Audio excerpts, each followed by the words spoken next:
3ನೇ ತಾರೀಕಿಂದ ಮೈಸೂರಿನಲ್ಲಿ ದಸರಾ ಆಚರಣೆ ವಿದ್ಯುಕ್ತವಾಗಿ ಆರಂಭವಾಗಲಿದೆ.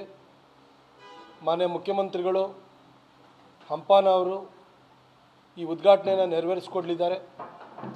ಸುಮಾರು 9 ದಿನಗಳ ಕಾಲ ಈ ನವರಾತ್ರಿ ಉತ್ಸವ ವಿವಿಧ ಚಟುವಟಿಕೆಗಳು ಮೈಸೂರಿನಲ್ಲಿ ನಡೆಯುತ್ತೆ. ಸುಮಾರು 50 ಲಕ್ಷಕ್ಕಿಂತ ಹೆಚ್ಚು ಪ್ರವಾಸಿಗರು ಬರ್ತಾರೆ, ತಾಯಿ ಚಾಮುಂಡಿಯ ಭಕ್ತರು ಬರ್ತಾರೆ. ದಸರಾವನ್ನು ನೋಡುವಂಥದ್ದೇ ಎಲ್ರಿಗೂ ಒಂದು ಖುಷಿಯ ಸಡಗರದ ವಿಚಾರ.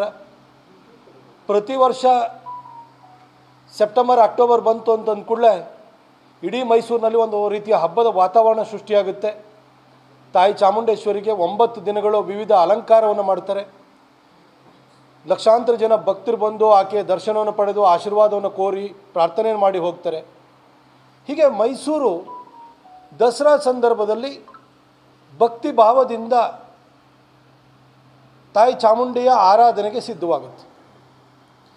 ಅದೇ ಸಂದರ್ಭದಲ್ಲಿ ಕೆಲವರು ಒಂದು ರೀತಿ ಕರ್ಕಶವನ್ನು ಕೂಡ ಪ್ರಾರಂಭ ಮಾಡಿಬಿಡ್ತಾರೆ. 2016ರಲ್ಲಿ ಸಿದ್ದರಾಮಯ್ಯ ಸಾಹೇಬರು ಈ ಹಿಂದೆ ಮುಖ್ಯಮಂತ್ರಿ ಆದಾಗ ಮಹಿಷ ದಸರಾ ಅಂತ ಪ್ರಾರಂಭವನ್ನು ಮಾಡಿದರು. ಅದುವರೆಗೂ ಈ ರೀತಿ ಒಂದು ದಸರಾ ಇದೆ ಅಂತ ಜಗತ್ತಿನಲ್ಲಿ ಯಾರಿಗೂ ಗೊತ್ತಿರಲಿಲ್ಲ. ಇದೇ ಒಂದು ಸೃಷ್ಟಿಯನ್ನು ಮಾಡಿ ಮಹಿಷ ದಸರಾ ಅಂತ ಪ್ರಾರಂಭ ಮಾಡಿದರು. ಟೌನ್ ಹಾಲಿಂದ ಬೆಳ್ಳಿಯ ರಥದಲ್ಲಿ ಮಹಿಷನ ಫೋಟೋನ ಇಟ್ಕೊಂಡು ಚಾಮುಂಡಿ ಬೆಟ್ಟಕ್ಕೆ ಹೋಗಿ ಅಲ್ಲಿ ಮಹಿಷಾಸುರನ ಸ್ಟ್ಯಾಚ್ಯೂಗೆ ಪುಷ್ಪಾರ್ಚನೆಯನ್ನು ಮಾಡಿ ಅಲ್ಲೇ ಪೆಂಡಾಲನ್ನ ಹಾಕಿ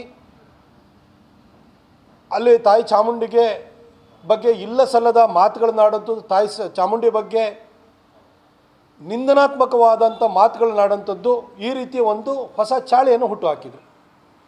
2019ರಲ್ಲಿ ನಮ್ಮ ಯಡಿಯೂರಪ್ಪ ಸಾಹೇಬರ ನೇತೃತ್ವದಲ್ಲಿ ಸರ್ಕಾರ ಬಂದಾದ ನಂತರ ಆಗ ಜಿಲ್ಲಾ ಉಸ್ತುವಾರಿ ಸಚಿವರಾಗಿ ಸೋಮಣ್ಣ ಸಾಹೇಬರು ಬಂದರು.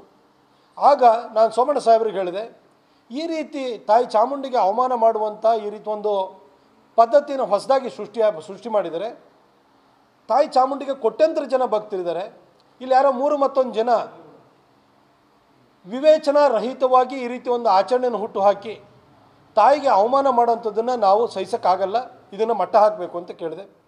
ಆಗ ಸೋಮಣ್ಣ ಸಾಹೇಬರು ಗಟ್ಟಿಯಾದ ನಿರ್ಧಾರವನ್ನು ಕೈಗೊಂಡು ನಾವು ಮಹಿಷ ದಸರಾವನ್ನು ಮಾಡಲಿಕ್ಕೆ ಬಿಡಲಿಲ್ಲ. ನಾವು ನಿಷೇಧವನ್ನು ಕೂಡ ನಾವತ್ತು ಅಲ್ಲಿ 144 ಸೆಕ್ಷನ್ ಹಾಕಿ ನಿಷೇಧವನ್ನು ಕೂಡ ಅಲ್ಲಿ ನಾವು ಹೇರಿದ್ದು.